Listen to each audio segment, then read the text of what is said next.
En este segundo bloque les propongo que analicemos la estrategia que ha planteado el Estado, el jefe del Ejecutivo, para que los poderes del Estado, el Legislativo y el Judicial, tomen nota de un asunto que es muy importante y es tratar de reducir el poder económico del narcotráfico. Creo que el presidente, después de esta larga serie de diálogos que ha tenido con distintos sectores y también después de revisar las encuestas, hoy se publica una de Ulises Beltrán en el Excelsior, donde se ve que efectivamente el entorno de opinión pública que tiene la estrategia de seguridad del presidente ha bajado notoriamente. Si le está pasando horas, digamos, bastante malas. Lanza esta estrategia tomando en cuenta algo que se ha señalado. Yo recuerdo en varias ocasiones haber oído a Guayo plantear el asunto, que es láncese con más vigor a golpear las bases económicas del narcotráfico, y se ha dado en una doble aproximación. Primero se dio la restricción de utilizar dólares en efectivo, un par de meses se planteó esa legislación, y ahora se plantea la posibilidad de que una buena parte de los bienes inmuebles, compra de coches, relojes. Yo no me había percatado que en juegos y sorteos se ve que la autoridad ha detectado una operación muy importante del crimen organizado, compra de aviones, barcos, etcétera. Es decir, que ninguna operación superior a 100,000 pesos pueda hacerse en efectivo. Dice la autoridad hacendaria que ellos tenían muchos reportes de operaciones irregulares, pero no podían judicializarlas, es decir, no podían proceder contra quien, por ejemplo, llegaba y compraba una flotilla de camionetas y pagaba con dinero en efectivo, o compraba una casa, o compraba un avión, en fin, cualquier bien. Yo creo que es un paso en el sentido correcto. Han tomado efectivamente nota de que la experiencia internacional y también local, el gobierno del Distrito Federal, ha caminado en el sentido de hacer valer la ley de extinción de dominio y golpear a las organizaciones en esa parte, de tal manera que, bueno, vamos a ver si pasa la aduana legislativa, pero creo que es un paso en el sentido correcto, que es acompañar la estrategia de seguridad con una lucha frontal en el ámbito financiero. Yo quisiera hacer una metáfora, porque eso es el tipo de cosas que se tenían que haber hecho desde el principio, desde hace mucho. Son el tipo de luchar contra el narcotráfico, son las otras formas de luchar contra el narcotráfico sin poner tan en riesgo la seguridad pública y luego la seguridad nacional. Es por donde les puedes pegar sin necesidad de mandar al ejército, a los policías, que no digo que en ciertas circunstancias y en ciertos casos no tenga que haber labor policíaca, pero este es el tipo de cosas que se tienen que hacer incluso desde el principio. Y yo quisiera usar esta metáfora, es como un incendio muy grande, en donde tú mandas bomberos, que le echen agua, se queman muchos bomberos. En realidad, como dicen los expertos, el origen del incendio son los elementos que lo permiten, el combustible. Si tú tienes una cantidad de combustible de gasolina que va cayendo sobre donde está el incendio, no hay agua que alcance, ni bomberos que alcancen. Lo que tienes que hacer es cerrar la llave del combustible, por un lado. El calor, dicen, es el otro elemento del incendio, que es la corrupción general. No es solamente la vinculada con el narcotráfico. La corrupción administrativa es el terreno, es el otro combustible, es el pasto para el incendio. Y tampoco lo atacas. ¿Por qué? Porque ahí te vas a ir a topar con muchos amigos, con muchos colegas, con muchos correligionarios, con socios políticos, con el otro partido que te tiene que aprobar en el Congreso una reforma. Entonces, la corrupción, nada más cuando veamos que un capo con un arco ahí, esa corrupción, ¿no? Que el jefe de la policía, que el jefe de una cárcel resultó que estaba, pues a ese. Pero en realidad el terreno de la corrupción, donde se da este incendio, es la corrupción en general. Es administrativa, es toda. Y esa no hay ningún elemento que veamos que se haya combatido en estos gobiernos panistas a esa corrupción. Ningún pez gordo, aunque no esté vinculado con el narco, por ahí es un elemento que está corrompiendo a las policías, corrompiendo a los funcionarios. ¿Cuánta gente detrás del lavado de dinero hay? Financieros quizá venerables, respetables, que están detrás de eso.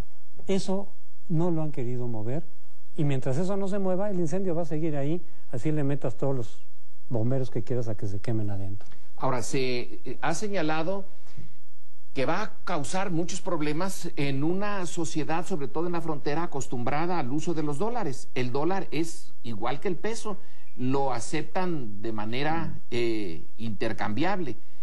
el quitarles el dólar como una moneda de cambio cotidiana va a tener efectos, pero creo que se puede acostumbrar. A la larga se van a poder,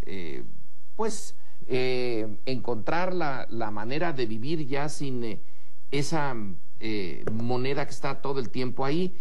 Lo que también supongo yo es que se pueden encontrar formas de evadir, espero que no, pasar los dólares en fajos a Estados Unidos, depositarlos allá, creo que tampoco es fácil. Se podrá hacer hasta cierto punto, pero si colaboran los norteamericanos en esto, ahí hay una de las vías para detener ese flujo tan grande de recursos. Pero finalmente el punto central de esto está en los Estados Unidos. Ahí está todo. El flujo de los dólares viene de allá, el de los dólares en especie, no la gran empresa que vende sus automóviles y bueno, le llegan en cheque, pero el montonal de billetes tal cual, pues es que viene de allá. ¿Cómo rayos se detiene el flujo norteamericano o se encontrarán salidas? Puede que sí, pero esperemos que esta es una de las ideas que vale la pena echarle las ganas y vale la pena que la sociedad mexicana acepte los inconvenientes. Vamos a tener inconvenientes todos de que no se puede poner más de tantos dólares en la cuenta. Está bien, a cambio de que tenga efecto. Sí, coincido con lo que planteaba Curcio en un inicio. Es muy saludable la iniciativa.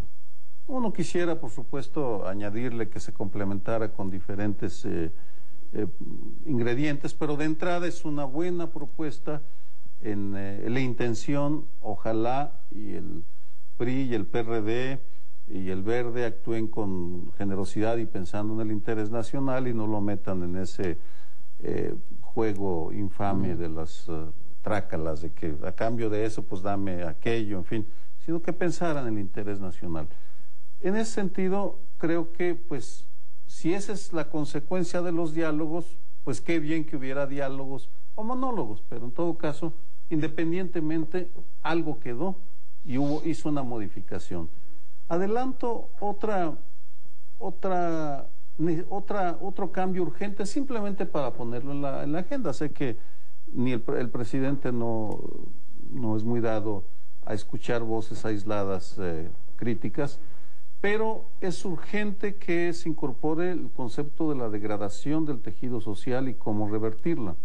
Es decir, es fundamental atacar el consumo, el que está creciendo, pero no solo en lo individual, que es fundamental, sino entender que hay zonas geográficas en donde el deterioro del tejido social están facilitando el asentamiento del crimen organizado en sus dos vertientes: campo de reclutamiento y zona y mercado donde se venden drogas a precio muy barato. Y existen todos los estudios, los indicadores para saber, por ejemplo, o para entender cómo en Ciudad Juárez el gobierno federal, estatal, municipal, los empresarios hicieron todo lo que debían hacer para destruir el tejido social de Ciudad Juárez, que facilitó lo que estamos viendo ahora. De la misma manera, me parece que deberían instaurar un programa muy sencillo de implementar. El conocimiento está ahí para detección de zonas de alto riesgo, en donde el tejido social está a punto de dar el brinco irreversible hacia las situaciones como las de Nuevo Laredo, Ciudad Juárez o algunas Reynosa o Matamoros.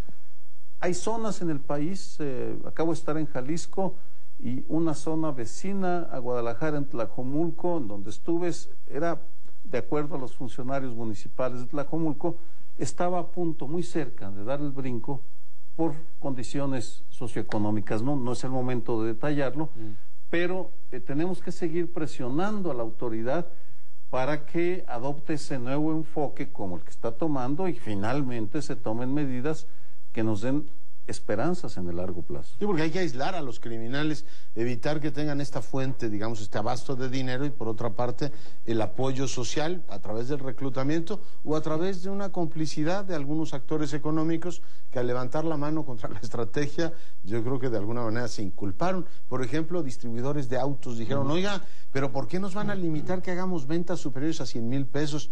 Yo creo que a cualquier actor económico responsable, y estos que se llenan la boca con la cultura de la legalidad y todo lo demás, el pedirle que una transacción superior a 100,000 pesos, no les estás pidiendo que la venta de una bujía sea con una, digamos, tarjeta de crédito. Yo creo que pedirle que una operación superior a los 100,000 pesos sea reportable y tenga que hacerse mediante una transacción bancaria es pedirle a los que venden casas, es pedirle a los que venden coches, a los que venden joyería, a los que, en fin, proveen todo este tipo de servicios, que se pongan de un lado de la legalidad. Si no ocurre lo que le ocurrió a la burguesía de Ciudad Juárez, y perdón que lo meta ahora porque es de muy mal gusto, a la burguesía de Nuevo León, que creía que viendo al otro lado y rodeándose de guaruras resolvía el problema. Ahí están los resultados de quererse aislar, de vivir en colonias cerradas, coches blindados, guaruras y desentenderse de un entorno social y decir, usted siga vendiendo coches, si se los vende al primo del Chapo, pues yo no tengo ninguna responsabilidad,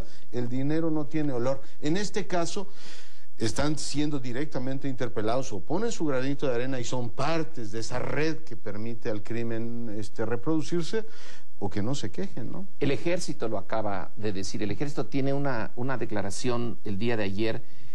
Un general que está en el Estado Mayor dijo que la manera de tener el triunfo sobre el crimen organizado es eso, el tejido social, mantenerlo.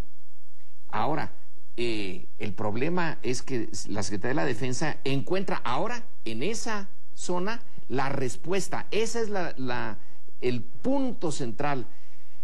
Pero el tejido social se está deshaciendo. Entre otras cosas, la cohesión, habla de la cohesión social. La cohesión social en un país tan desigual, ¿cómo vamos a tener una cohesión social entre esa clase alta de Monterrey que tiene sus guaruras, etcétera, y el común de los mortales que tiene que andar buscando cómo sobrevivir? Un añadido a tu comentario.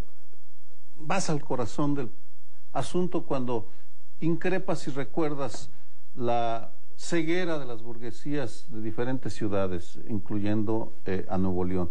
Y en ese sentido también hay que reconocer, y lo quiero hacer públicamente, los mensajes lanzados por Lorenzo Zambrano, uno de los hombres más ricos de México y tal vez del mundo, que dice, pues tenemos que quedarnos en Monterrey y defender lo que es nuestro, porque esa es la actitud que debe prevalecer entre quienes tienen o tenemos algo de responsabilidad, asumir un compromiso público. De otra manera, pues estamos entregando la plaza. Pero mi querido Sergio, no es lo mismo decir tenemos que quedarnos en Monterrey y no irnos a Texas, pero tengo mis guaruras aquí, claro, y decírselo a los otros, a los que no tienen, los que están yendo a Texas, claro, son ese punto intermedio de regiomontanos que no tienen guaruras, que sí, claro, son clase media, que ponga el ejemplo, que se hunda el capitán con el barco. Tiene que entonces decir, mi forma de vida va a ser igual a la de ellos, o voy a hacer que la de ellos sea igual a la mía. El modelo de colonias cerradas y guaruras también se está colapsando, es decir, que tampoco les da seguridad eso. Pero tenemos que hacer una pausa, volvemos.